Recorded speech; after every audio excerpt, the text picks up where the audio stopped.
All right, let's jump right into this explainer. Today, we're demystifying the absolute core rules of energy, heat, and, well, how engines actually pull off what they do. We're going to build these foundational concepts up piece by piece, literally decoding the laws that run our universe. Before we get into the heavy math, here's our quick roadmap. We're going to define thermodynamic systems, establish the rules of equilibrium, hit the legendary first law of thermodynamics, and finally, walk through 4 key processes. Let's get to it. Part 1. Defining thermodynamic systems.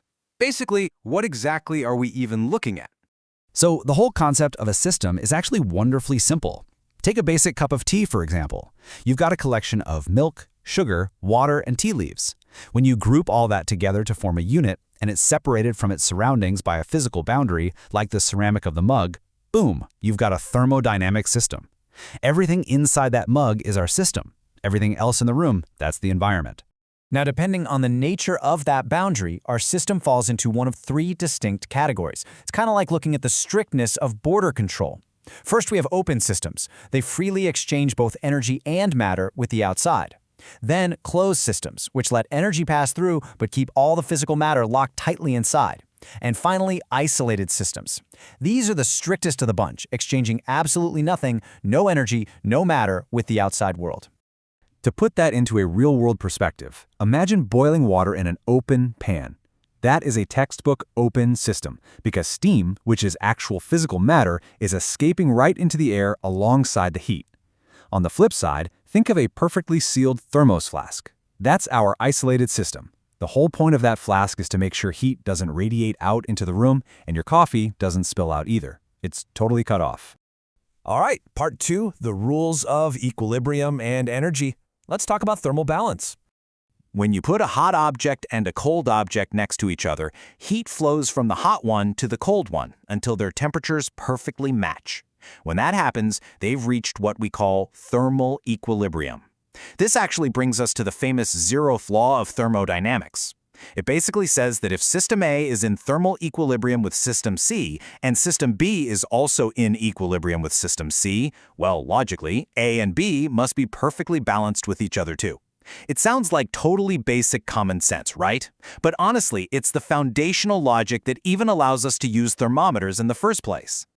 To wrap our heads around the next big law, let's picture internal energy, which we represent with the letter U, as a bank account balance. But instead of holding cold, hard cash, this account holds all the kinetic and potential energy from those frantically moving, bouncing molecules trapped inside your system. The hotter the system gets, the more violently those particles move around, and the higher your internal energy bank balance skyrockets. Sticking with that bank analogy, heat, represented by the letter Q, acts just like making a cash deposit. It's the energy that flows across the boundary of our system purely because there's a difference in temperature. So, if you plop that cup of tea onto a hot stove, heat flows in, acting as a direct deposit that pumps up your total internal energy balance. Conversely, when the system does work, represented by W, it's essentially making a withdrawal from that energy bank account. Work happens when a system physically pushes against its environment. Imagine a trapped gas pushing a heavy block outward. That takes real physical effort. The system is paying a steep cost to push the outside world, literally withdrawing energy from its own internal reserves to get the job done. Moving on to part 3, the first law of thermodynamics. Let's talk about the conservation of energy. Okay, here is the absolute crucial point. This magnificent equation is the first law of thermodynamics. Delta U equals Q minus W. In plain English, the change in your internal energy balance perfectly equals the heat deposited into the system minus the work withdrawn by the system. This beautiful equation is the ultimate mathematical proof that energy is completely conserved.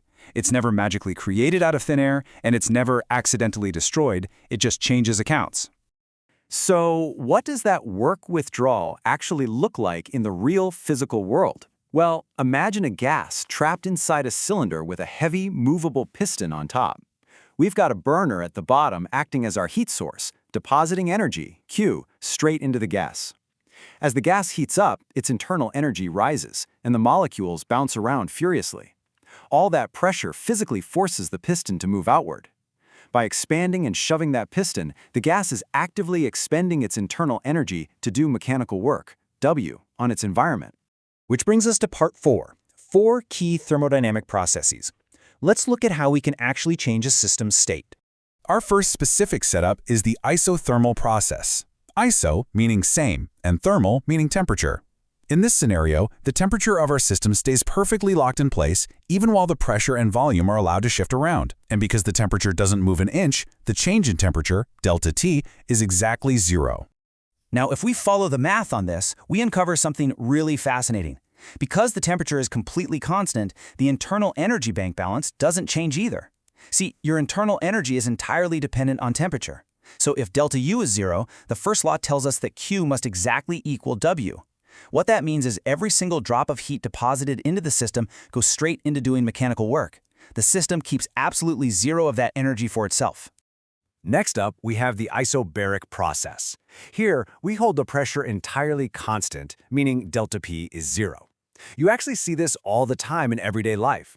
Boiling a pot of water on your stove exposed to normal, constant atmospheric pressure, that is a classic isobaric process. In this constant pressure scenario, none of our first law quantities drop to 0. Heat is added, internal energy rises, and work is definitely done. But calculating that work becomes beautifully straightforward. The work simply equals the constant pressure multiplied by the change in volume. It's a really clean, simple multiplication problem because the pressure force isn't constantly fluctuating as the system expands. Our third process is isochoric. This happens when a system is trapped inside a perfectly rigid, heavy-duty container. In this setup, the volume is locked tight. It cannot expand and it cannot shrink, meaning the change in volume, delta V, is absolutely 0. The really interesting consequence of that rigid container is this. If the volume cannot change, the system literally cannot push against its environment. Therefore, 0 mechanical work is done. W equals 0. Looking back at our first law, this means Q equals delta U. Going back to our bank analogy, any heat you add acts as a direct one-to-one deposit straight into the internal energy bank account, with absolutely no withdrawals being made. The system just gets hotter and hotter. Finally, we reach the adiabatic process. This occurs when a system is so incredibly well insulated, kind of like a flawless version of that thermos flask from earlier, that absolutely 0 heat can enter or escape. It is entirely thermally isolated from the room. In this specific case, our heat deposit Q is exactly 0. Returning to the first law equation for the last time. If Q is 0, the equation simplifies to delta U equals negative W. This basically means that if the system wants to do any physical work, it has absolutely no incoming heat to help pay for it. The work has to act as a pure withdrawal, entirely draining the internal energy of the gas to get the job done. As a result, as the gas expands and does that work, its temperature plummets rapidly. So, we've built up these foundations piece by piece. We've seen exactly how thermodynamic systems are defined, and we've proven mathematically through the first law that energy is perfectly conserved across all these different processes. No energy is ever truly lost. It's all rigorously accounted for in our thermodynamic bank. Which leaves us with a fascinating, almost paradoxical mystery to explore in a future explainer. If the energy is always perfectly conserved, why does a perfectly efficient, forever running engine remain totally impossible for humanity to build? Keep that in the back of your mind. Thanks for exploring the building blocks of thermodynamics with me today.